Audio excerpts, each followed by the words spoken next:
This is Outnumbered. I'm Harris Faulkner. Here today, Andrea Tantaros, author of the upcoming book, The Silencing: How the Left is Killing Free Speech, our own Kirsten Powers, host of Kennedy on Fox Business. Kennedy herself and today's #1 look. To be here, ladies. I have been watching the show since it debuted.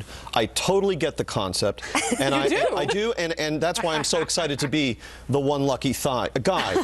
And you heard thigh, but I said guy. Legion of social media followers. Thank you, yes. And you're so fascinating that the U.S. government needed to spy on your family, didn't they? Yes. They did. Julius right. and Ethel Rosen.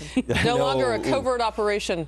We're moving on. All right, Ready? let's do it. Okay, let's get to it. The serious concerns today about what is supposed to be Intent on plowing into the Capitol could have been a much more serious event. Scares because of what happened on 9/11. I don't really think it's very funny.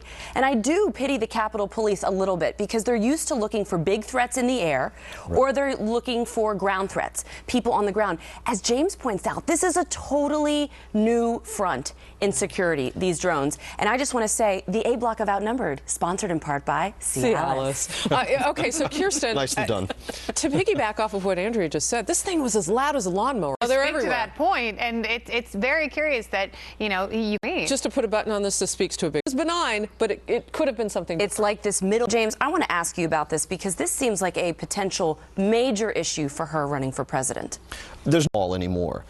Aren't there enough well-meaning charities and well-endowed philanthropies that could be collecting all this money without any kind of conflict of interest? Yes, exactly. I mean, Ask you about this, because I do think if her whole premise is running as a woman and standing up for the rights of to be receiving money from these people or recused, like you're saying, because yeah, if you're going to be doing business with governments that are very oppressive to women, then you're going to have to explain what's the benefit that's coming from this. Are you engaging them on the issue? Well, and asking isn't that the question? I'm sorry, but if she were here, the message, if a Republican can deliver it, if they can deliver it properly, it would be she's not concerned about women's rights. She's only concerned about the rights of one woman, and that's herself. It would defang and that the goes war into on that women selfish, power-hungry, insincere, self-obsessed maniac. How do you really feel about her, Andrea? I see some Republicans taking notes. Did you see them out in the audience? New fallout for they should for the teacher suspended for having her third-grade students write those get well cards. Stuff that Harry Reid said. But I mean, he was injured, so I want to put him seriously at this point.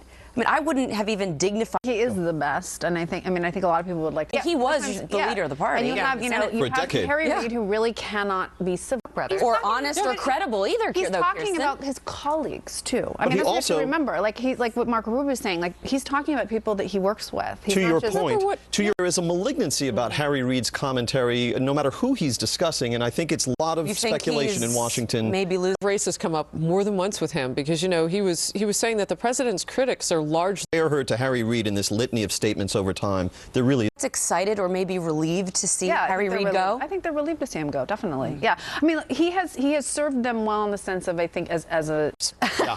I wouldn't inflict the vision of me. 60 is going to be middle age in the sense that we should all expect. I'm reminded of what the late great Nora Ephron said a decade or so ago when we were hearing that 50 is the new 40. She said, apropos of our last segment. I don't even know if this is a.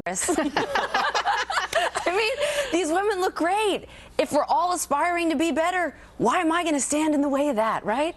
No, I hadn't really thought about that, but it is a little bit like, what about just growing old and just being an older person, right? What's wrong with being an older person? Dorman said that. My husband and I, we dream a lot, like what our lives are going to be like when we're in our 60s, and we're like in our head. Costa Rica, and I hope 60 is the new 40, and I hope I have energy and a rockin' booty. That's all I'm saying. Hey. Costa Rica, and I hope 60 is the new 40, and I hope I have energy and a rockin' booty. That's all I'm saying. Hey. I'll take that. Check that box. And speaking of which, hi, James. So good to have you today. Thank you. So great to be with you. I am the one lucky/blessed guy today. Really enjoyed it. And I say that because you were shaking some earlier. Yeah. And we'll have more of that in Outnumbered Overtime. Maybe. You betcha. FoxNews.com/Outnumbered. Click on the Overtime tab for the web version of us. TV version tomorrow, noon Eastern, and now, happening now.